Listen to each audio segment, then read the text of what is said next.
What misconceptions about hormone optimization do you encounter most often, and how do you address them?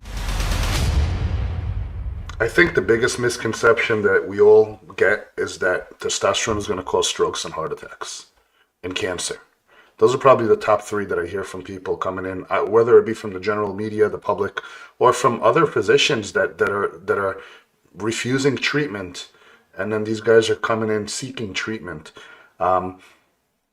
My first answer to anyone that says testosterone is going to cause a heart attack, a stroke, cancer, etc., is I say whoever made that claim needs to prove their claim.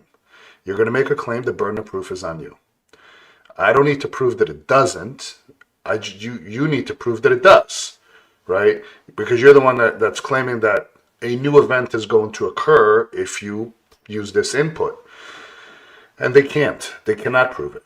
All I ever get is, well, my doctor's been doing this for 30 years. That's great. So he's been wrong for 30 years. That tells me nothing. A lot of people have been doing a lot of things for a very long time. It doesn't mean that they are correct. Heck, I've been wrong on a lot of things in life. The minute I am proven wrong, I change my tune, I apologize, I learn, and I develop a new path. That is what makes human beings so spectacular, is we can adapt, we can accept, and we can learn the right thing.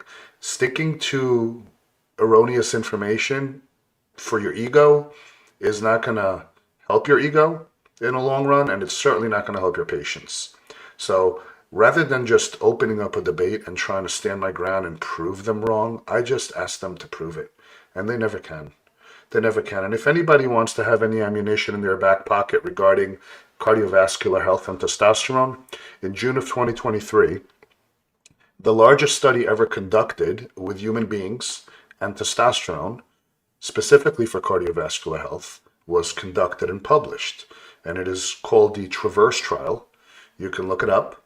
And it is fairly lengthy and it is fairly conclusive. And it clearly shows that men with low testosterone levels are at a far greater risk for all arteriosclerotic cardiovascular disease than men with optimal levels.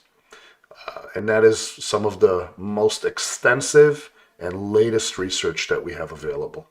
So anyone harping studies from the 70s, 80s, 90s that is purely correlative and inconclusive should refer to the newer and more conclusive studies and stop, beating the desk on nonsense. But that is probably the biggest misconception.